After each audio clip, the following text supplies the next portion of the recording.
The FBI in Peace and War.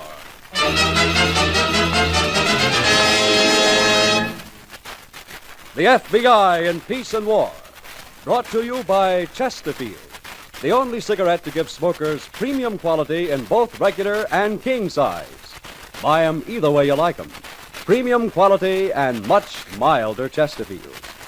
And Dentyne, the gum with breathtaking flavor. And Beeman's Pepsi. Tastes so good and aids digestion, too.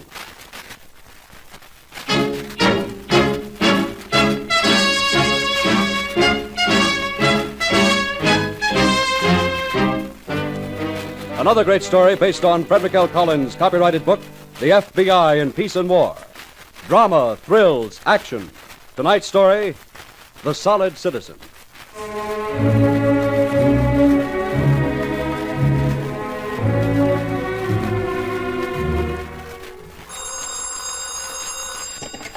Shepard speaking. Mr. Shepard, I have a call for you. Mr. Wyatt of the United States Attorney's Office. Oh, thanks. Put him on. Yes, sir. Go ahead, please. Hello, Shep. Hello, Ben. How are you? I'm not sure. I've just come from a conference on Paul Bradley, Shep. If your evidence is sufficient, we're going to charge murder. That's a large order. Yes, I know. How soon do you need an answer? Well, how soon can you give us one? A couple of hours? Fine. I'll be waiting to hear from you. Thanks, Shep. I know it's a large order, but we do need your testimony. I'll call you, Ben. Right. So long, Shep. Goodbye, Ben. So, They're going to charge murder if our evidence is strong enough. they want us to testify. Yeah, that's why I wanted you in here. Mr. Andrews wants us to be up on every angle in this case. Murder. That's not going to be easy to substantiate. I know. That's why we've got to understand every move right from scratch. Cigarette? No, thanks. From scratch, huh? That was, About a year ago, November of 1951. Is that when he issued the first phony loan? No, he'd been doing that for a few months. November was when it began catching up to him. Motivation? The usual. Debts. No. The races? No. Women. Well, one woman. Pretty remarkable one at that. It's funny, isn't it, Shep? Here's a man of high standing in the community. He has an excellent job, a fine reputation. He has a lovely wife and 2 children. A solid citizen if there ever was one. And yet... Well, let's look at it from that angle. For several years prior to November 1951, that's the way it was. Paul Bradley's a solid citizen. At home, he gets along splendidly with his family and with his neighbors. At the bank, he's been made a vice president in charge of the personal loan department. Everything proceeding along the lines of a well-rounded, gratifying, and happy life. Of course, that's the way it appears on the surface. Go beneath, and we find a different story. This is the time, we can figure roughly, when Bradley is first beginning to get worried about his banking activities. The time when he picks up his office phone and calls Anthony Servo at the Dixon Hotel. Yeah?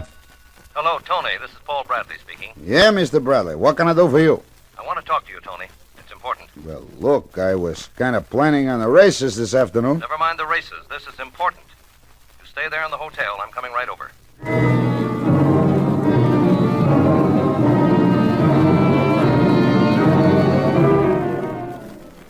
Now, relax, Bradley. For the love of Mike, take it easy, will you?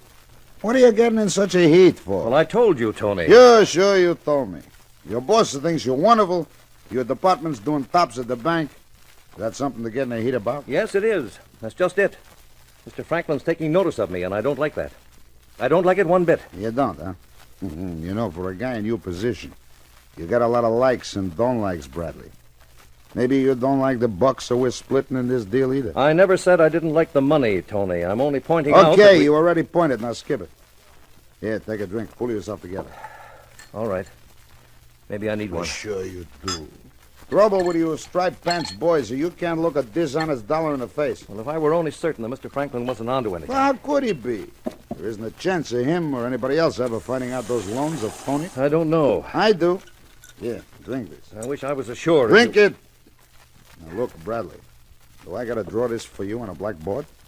You're the head of the department, aren't you? Yes, You're selling money the bank lends, right? that's right. So who could figure you're making loans to people who don't exist? We fix a credit reference, don't we? You'd better let me have another drink. Sure.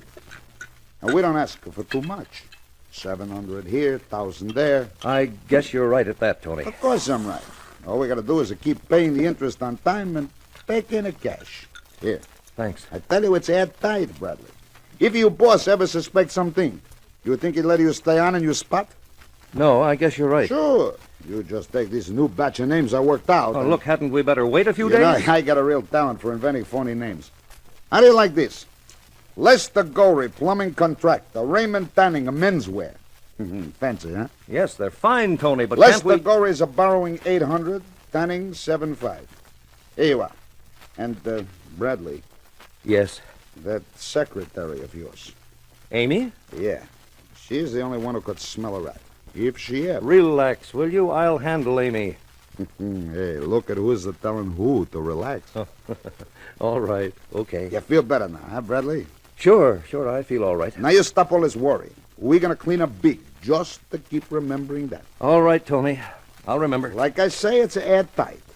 You make out the checks, I cash them. It can't miss.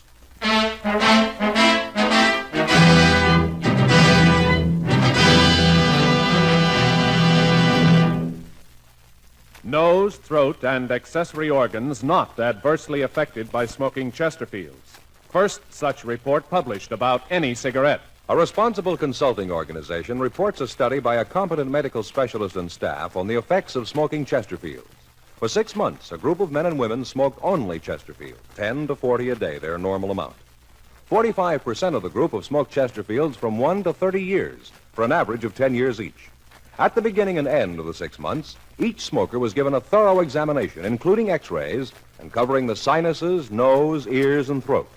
After these examinations, the medical specialist stated, It is my opinion that the ears, nose, throat, and accessory organs of all participating subjects examined by me were not adversely affected in the 6 months period by smoking the cigarettes provided. remember this report and buy Chesterfields, regular or king size.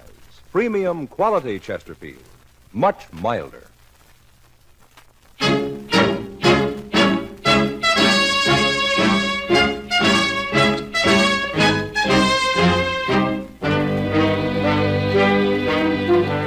And now, Act Two of tonight's story on the FBI in Peace and War, The Solid Citizen.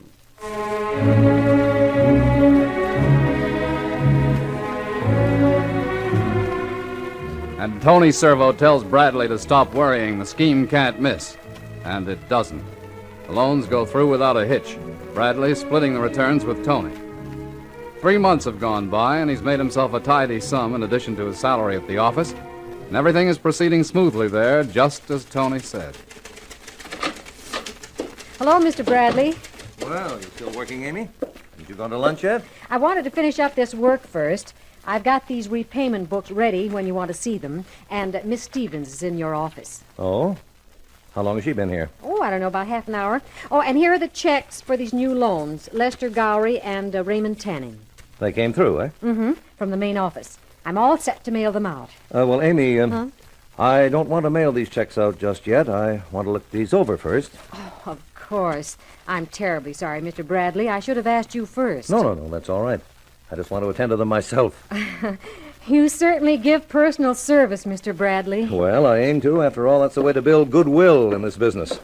Oh, and no calls until I'm through with Miss Stevens, Amy. Hello, Joan. My, how serious we are this morning. It's afternoon, and I thought I told you. Never to come here to the office. Oh, darling, I miss you too much. Uh-huh. Don't be cross with me, Paul. Just kiss me and tell me that you're crazy about me, and I shall leave without a murmur. Oh, Joan. Kiss me? Darling, Never to come to your office, never call you at home. It isn't fair. I know. Just isn't fair. Besides, I wanted to show you my new outfit. You like it, Paul? It's lovely. Isn't it?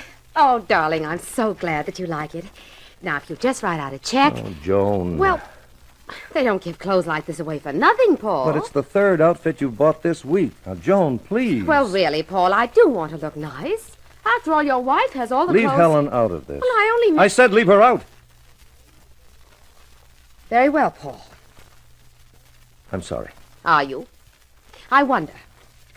A check for how much? Maybe you'd rather leave me out, Now, Paul. Joan, Well, if you would, all you have to do is to say so. don't talk that way. You know how I feel. Do I? You know only too well. $500.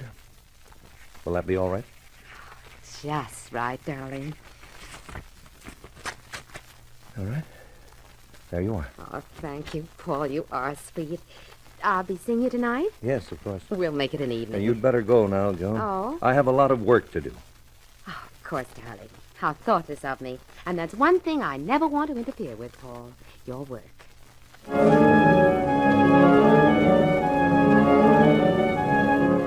And because of his attachment to the woman Joan Stevens, Bradley carries on with his work at the office as well as his scheme with Tony Servo. Meantime, you remember, we're carrying on with that little work of our own. And during the course of it, a lead turns up when Inspector Martinson of the Philadelphia Police comes to our office. Inspector, would you show that picture to Dave? Sure. There it is, Mr. Reynolds. So, it's Tony Servo. Last time I saw his picture, he was in Leavenworth. Well, I'm sorry to say he's one of our citizens now. What does he call himself these days, Inspector? He's back to Tony Servo, but he's gone through at least a dozen other handles in between. And the strange part of it is that he's right out in the open now all of a sudden. A couple of days ago, he opened an account in a local bank for $15,000. $15,000. Servo having that kind of money all of a sudden is very interesting. And putting it into a bank account's even more interesting. Has he given himself a title, Inspector? Well, the money is banked under the name of Anthony Servo, president of something called the S&B Operating Company. S&B Operating Company, huh? Well, you can bet that's a build-up for something soft, and we better find out what it is. Dave, we're heading for Philadelphia first thing in the morning. Right, Shep. Inspector, we can count on you for a couple of extra men, can't we? By all means, Mr. Shepard. The department's at your disposal. Good. We can let Servo have plenty of line at first. But we're going to find out where that bank account came from, Dave, and just who the S&B Operating Company is operating on.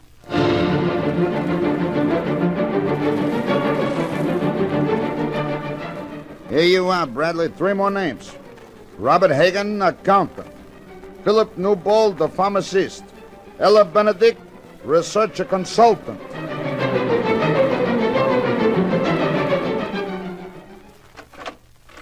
Paul? Yes, Helen. There's a young lady outside from the bank. She says it's important she sees you. Oh? I asked her to wait in the study. Well, thank you, dear. You won't be long, Paul. Dinner will be ready any minute. I'm sure this won't take long, Helen. Well, Amy. Oh, hello, Mr. Bradley. I'm sorry to break in on you this way. I wouldn't if it wasn't important. That's quite all right. Sit down, won't you? Can I fix you something to drink? Oh, no, really, I couldn't. Well, all right then. What is it, Amy, that's so important? It's this check, Mr. Bradley. Oh, Ella Benedict. $800. Oh, yes. This has come through, has it? It came through this afternoon after you left the office. And well, you always take such pains to attend to things personally, so I took it with me to deliver myself on my way home. Oh? You delivered it? Well, I tried to, but I couldn't find any Ella Benedict at the address. Oh, you couldn't? No, sir. Well, they could have given us the wrong address at the main office. Well, I checked our files. That address was on Mrs. Benedict's application. Oh, it was? Yes, sir. I even called up the people she gave as business references. And, Mr. Bradley, there just aren't any such people to be found. Not one. Well, There's something very wrong about this, Mr. Bradley. You think so, Amy? Well, there must be. We'd better call the police right away. No, Amy. I don't think we better do that yet. But, Now, you haven't told anyone about this, have you? Of course not, Mr. Bradley. Soon as I had the facts, I came straight to you. Well, that was very wise, Amy. This could be a serious thing. You realize that? Well, of course I do. Most serious. I mean, if someone in my department is making false loans, well, Amy. Yes, sir? I want you to do something for me. Oh, certainly, Mr. Bradley. I want you to keep this strictly to yourself until I have time to explore it fully. It'd be very bad for the bank if this sort of publicity leaked out. But... And quite frankly, Amy, it would be very bad for me. It would? I'm afraid so. You know how these things go. Now, will you do that for me, Amy? Keep this to yourself. Why, of course, Mr. Bradley. I'll do anything you say.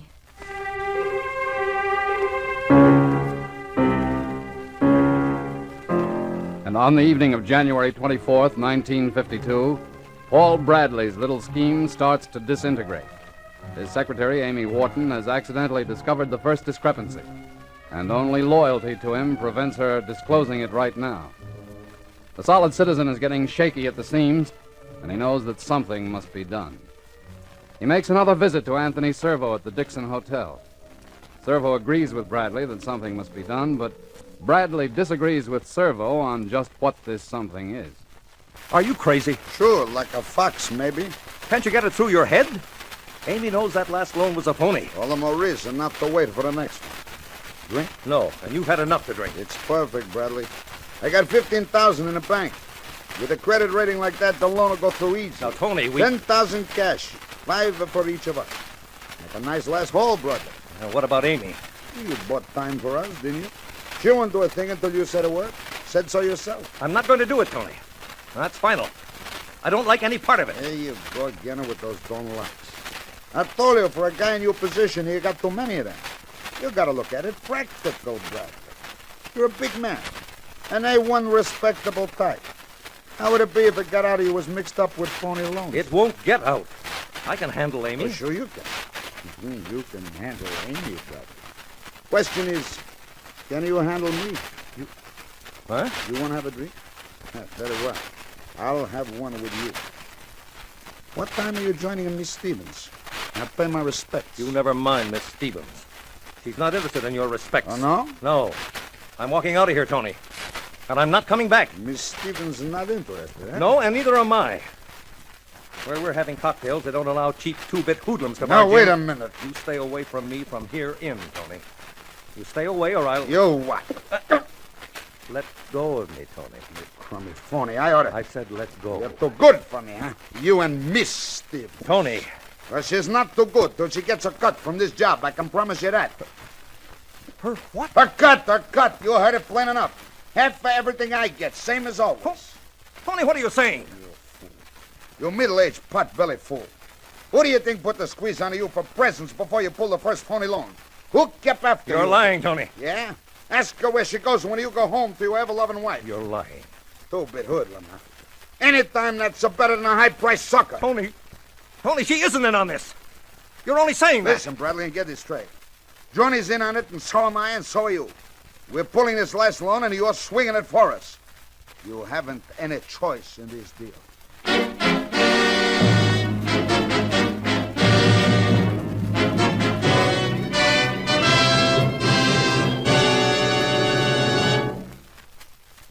For breathless moments. For your breathless moments. Chew Dentine, the gum with breathtaking flavor. Dentine tastes so good. Dentine freshens your breath. Dentine helps keep your teeth sparkling clean and white. Dentine, the gum with breathtaking flavor. Before you go out, and always after eating, drinking, smoking, refresh your breath with Dentine. You'll love Dentine chewing gum, for Dentine has a wonderful, tingling, nippy flavor that lingers on and on. It's delicious. And remember, Dentine helps keep your teeth white, too. Keep Dentine handy.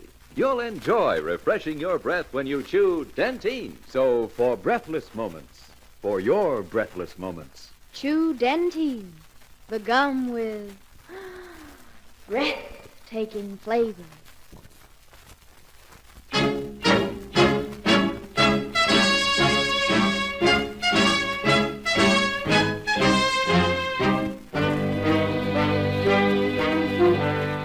And now, Act 3 of tonight's story on the FBI in Peace and War, The Solid Citizen.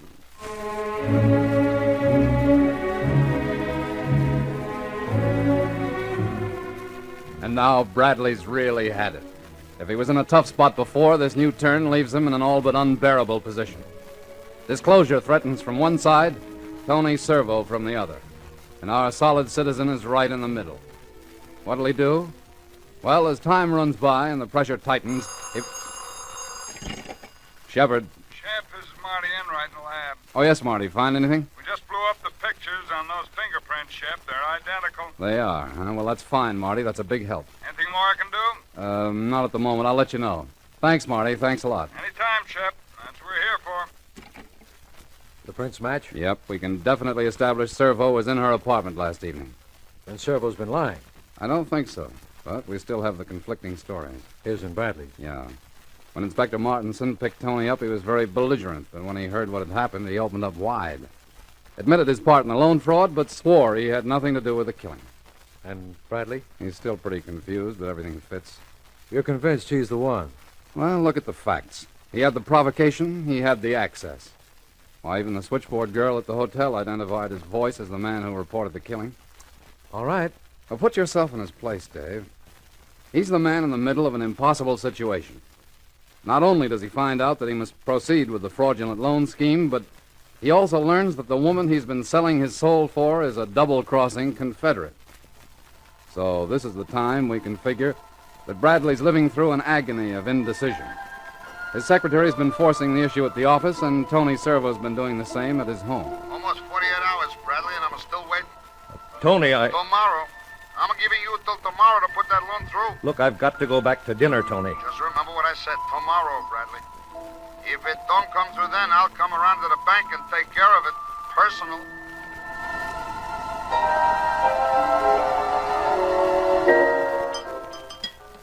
And I told the Carters, I said, well, if Paul isn't off on one of those business trips of his, we'd love to come for the weekend. And Maud said... Helen, for the love of heaven, stop babbling, will you? But, Paul... I'm sorry, dear. I guess my nerves are on edge. Of course they are. I know how it is with all this extra work lately. Paul, Yes. there's something wrong, isn't there? Yes, Helen. You can't tell me what. No, Helen, you see, It's all right, dear. You don't have to explain. there's nothing to explain. It's nothing that concerns you, really. Paul, it's all right. If you can't tell me, you can't. More coffee? No more. Are you going out again tonight? Yes, there's something I have to clean up. Uh-huh. Paul, Yes? a wife can sometimes be more than a decoration around the house. If there's any way I can help. Thanks, Helen. But I don't think there is any way out of this. I'm in too deep. There's no way out of this one.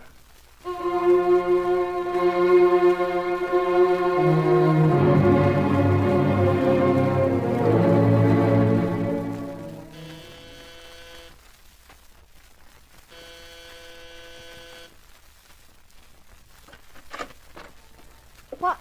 Paul! Hello, Joan. What brings you here at this hour? I couldn't sleep. How about you? Oh, it's too early to sleep. I was having a nightcap and listening to that. I fix you a drink? No drink. Mind if I turn it off? Oh, I thought you liked music. It's the wrong kind. That tune is for a beginning. Wrong kind for an ending. Ending? What are you talking about? Oh, he hasn't told you yet, huh? I didn't think he'd have the nerve once he sobered up. He? Yes, he. Tony Servo. He didn't have the nerve. Tony? Who's Tony? Now, really, Joan, you're not going to play dumb with me, are you? Paul, if you came over here to make trouble... You got it. That's just what I came for. Let's level, Joan. Just for once. Let's level. You've been in with Servo right along, haven't you? I don't know what you're talking Sure about. you do. You know. You were probably waiting for him now. Or maybe he's here already. Really, I fail to find this amusing. I'll bet you do. Well, I think you better leave. I think maybe not. If you don't, I will. Oh, you're leaving, all right. Only not exactly the way you think. Just what is that supposed to mean? Just what it sounds like. Paul. What is the phrase for it? Kill two birds with one stone, isn't it? Two. You and Tony Servo. The only difference is this isn't a stone. Put that gun down, Paul. And it's so perfectly set up, too. Like a plot over the radio. Paul. We always took such pains that no one would see me coming here. Didn't we, Joe? They'll never suspect me. Only Tony. I see. You have this all worked out. Yes. Right up to the electric chair. Tony will talk. Oh, now we know Tony, do He'll we? spill the works. You, me, the loans, everything. Yes, he will. But I don't think they'll listen. An ex-convict's word against the eminent Paul Bradley's? No, I really don't think so. Put that gun down, Paul. I was crazy, wasn't I? Right out of my head. I had everything in life that a man could want. Money, good position, a fine family. And I gave that all up. I shoved it right down the drain for a cheap little two-timer like you. You never thought I was cheap before. I do now. Oh, no, you don't. I'm still the same as I was, and so are you. No, you're wrong, Joan. I'm different. I'm so different you'd never know me. Oh, I know you. If I went up close to you now, if I did, it would be just like it always was. And if I asked you to kiss me... Don't try it, Joan. If I asked you to, you wouldn't hold back. You couldn't. Don't try. Different. You'll never be different. Stay where you are, Joan. I mean it. It's still the same, darling. Why fight? Don't do it. Why? Oh, kiss me, Paul. Kiss me, and then tell me... Paul! I said you were leaving, Joan. I told you.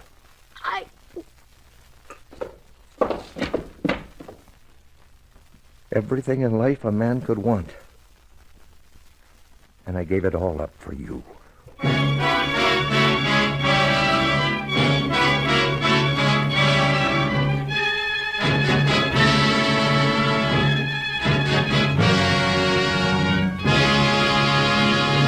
On the basis of evidence supplied by your Federal Bureau of Investigation, Paul Bradley was indicted for the murder of Joan Stevens. Soon after, during his trial and at the repeated urgings of his wife, he made a complete statement of his guilt. He was sentenced to a term of life imprisonment. Anthony Servo, though cleared of complicity in the murder act, was found guilty for his part in the loan fraud and was sent to prison for 8 years. Thus, the files were closed on an ex-convict, his lovely Confederate, and the solid citizen.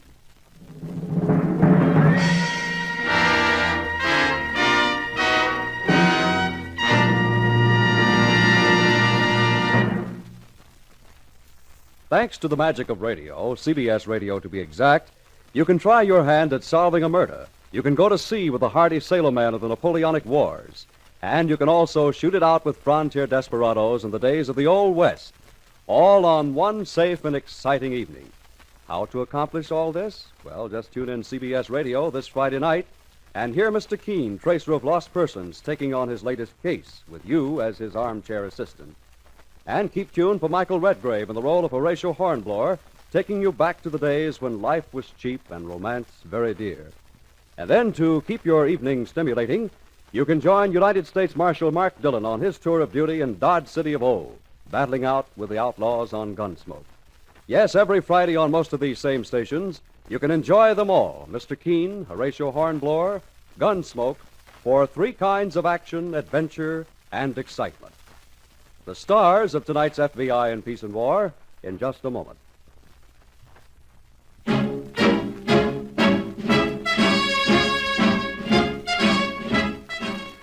In tonight's story, Walter Grisey played the part of Paul Bradley. Harold Huber was Anthony Servo.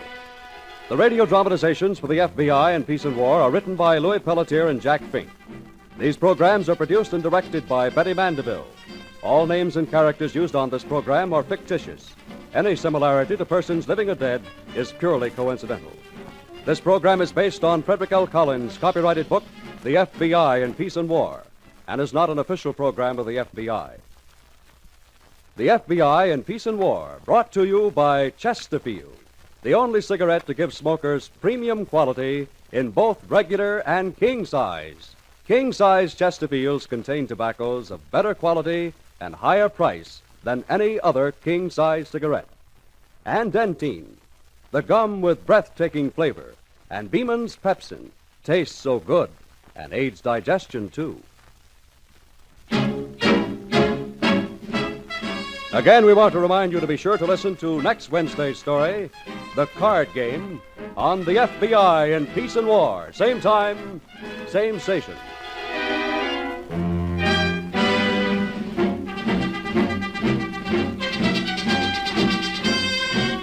This is the CBS Radio Network.